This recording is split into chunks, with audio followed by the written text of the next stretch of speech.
ನಮಸ್ಕಾರ. ಸಮತಾ ನ್ಯೂಸ್ಗೆ ಸ್ವಾಗತ. ಶ್ರೀ ಆದಿಚುಂಚನಗಿರಿ ಮಹಾಸಂಸ್ಥಾನ ಮಠದ ಶ್ರೀ ಗುರು ಭೈರವೈಕ್ಯ ಮಂದಿರವನ್ನು ಪ್ರಧಾನಮಂತ್ರಿ ನರೇಂದ್ರ ಮೋದಿಯವರಿಂದ ಲೋಕಾರ್ಪಣೆ ಕಾರ್ಯಕ್ರಮ.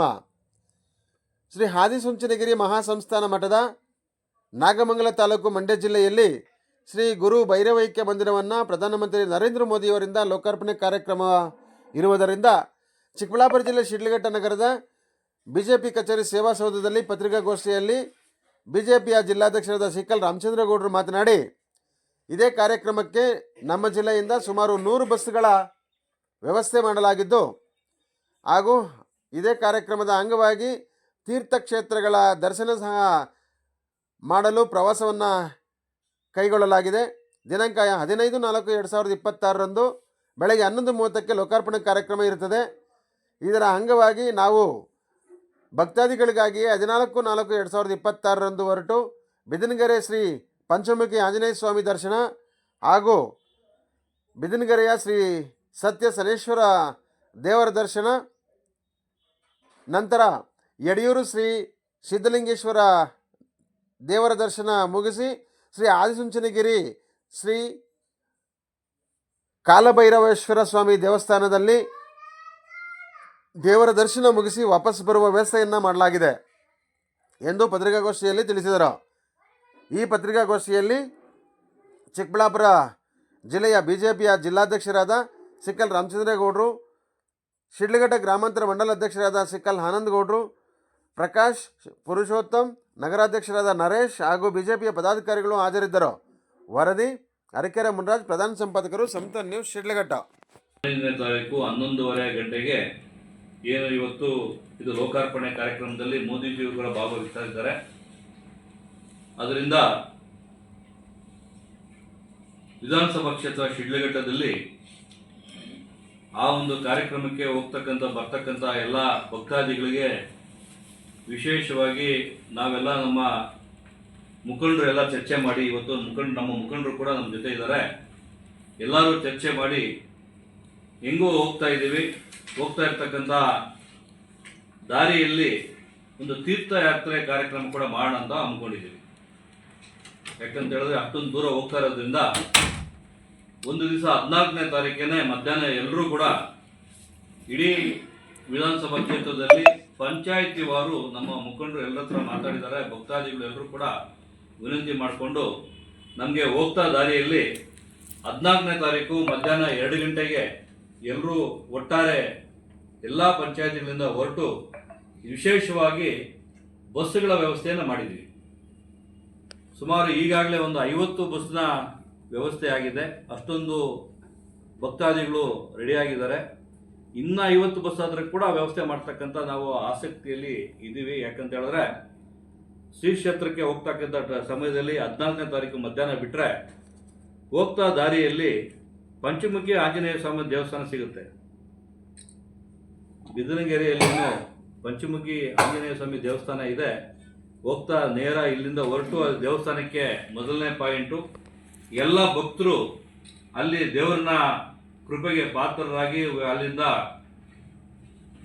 ದರ್ಶನ ಮಾಡಿಕೊಂಡು ನೇರ ಶ್ರೀ ಸತ್ಯ ಶನೇಶ್ವರ ದೇವಸ್ಥಾನ ಬಿದನಗೆರೆ ಆ ದೇವಸ್ಥಾನಕ್ಕೂ ಕೂಡ ಭಕ್ತರು ಹೋಗಿ ಅಲ್ಲಿ ದರ್ಶನ ಮಾಡಿಕೊಂಡು ರಾತ್ರಿಗೆ ಯಡಿಯೂರು ಶ್ರೀ ಸಿದ್ಧಲಿಂಗೇಶ್ವರ ದೇವಸ್ಥಾನ ಏನು ದೇವಸ್ಥಾನದಲ್ಲಿ ಪ್ರಸಿದ್ಧ ದೇವಸ್ಥಾನ ಇರೋದ್ರಿಂದ ರಾತ್ರಿಯಲ್ಲಿ ಎಲ್ಲರೂ ಉಳ್ಕೊಳ್ಳೋಕ್ಕೆ ಊಟದ ಉಳ್ಕೊಳ್ಳೋ ವ್ಯವಸ್ಥೆಯನ್ನು ಮಾಡಿದ್ದೀವಿ. ಎಲ್ಲ ರಾತ್ರಿ ಉಳ್ಕೊಂಡು ಬೆಳಗ್ಗೆ ಅಲ್ಲಿ ಎದ್ದು ಎಲ್ಲರೂ ರೆಡಿಯಾಗಿ ದೇವಸ್ಥಾನದ ಏನು ಸಿದ್ಧಲಿಂಗೇಶ್ವರ ದೇವಸ್ಥಾನದ ಬೆಳಿಗ್ಗೆ ದೇವರ ದರ್ಶನ ಮಾಡಿಕೊಂಡು ಅಲ್ಲಿಂದ ಉಪಹಾರ ಮಾಡಿಕೊಂಡು ಉಪಹಾರದ ವ್ಯವಸ್ಥೆ ಕೂಡ ಇದೆ.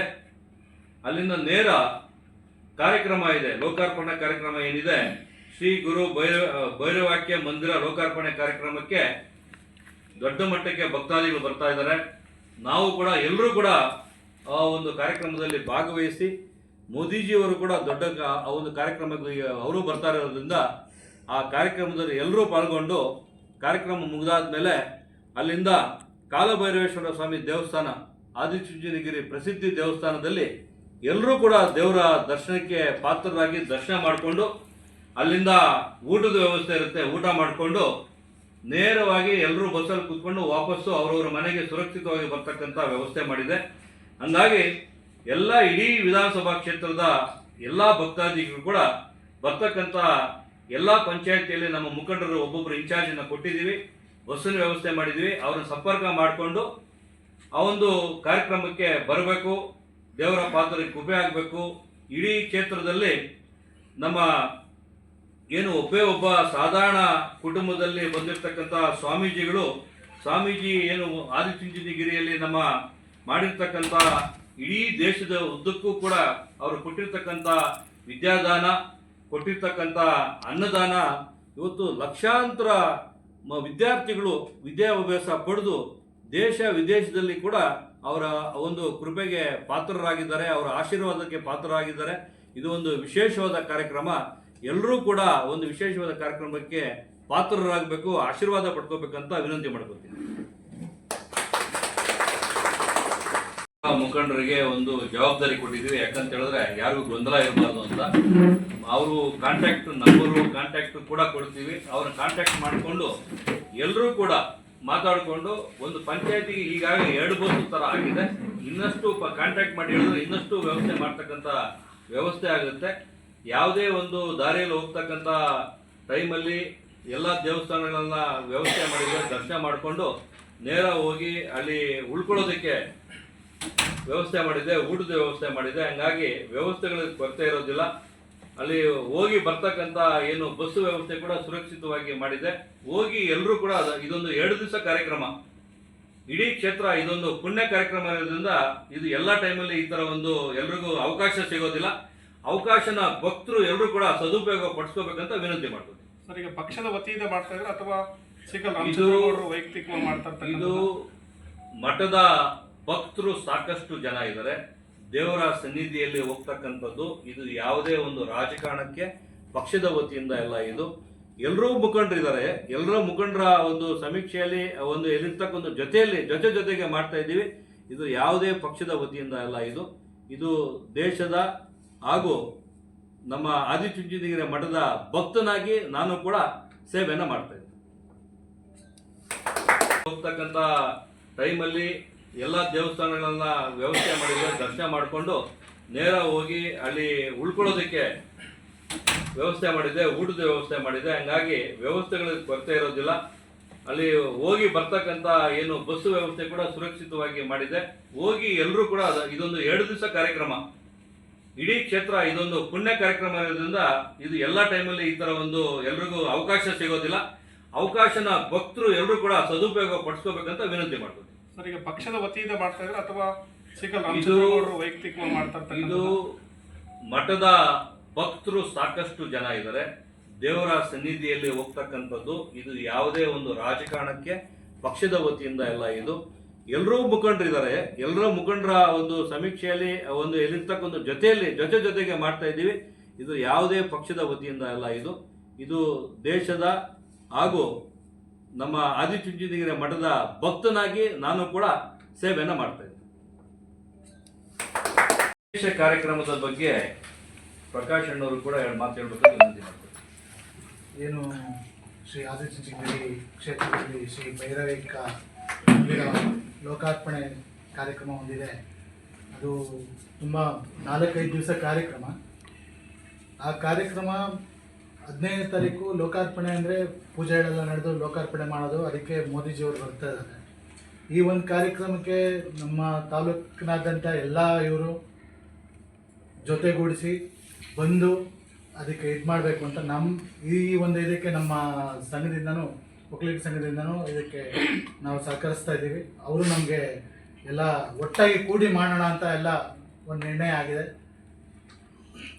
ಈ ಒಂದು ಕ್ಷೇತ್ರಕ್ಕೆ ಮೋದಿಜಿಯವರ ಕಾರ್ಯಕ್ರಮ ಇರೋದು 11:15 ಇರೋದ್ರಿಂದ ಆದಷ್ಟು ಎಲ್ಲ 10 ಗಂಟೆಗೆ ಬರಬೇಕು ಅಂತ ಒಂದು ಇದಾಗಿದೆ.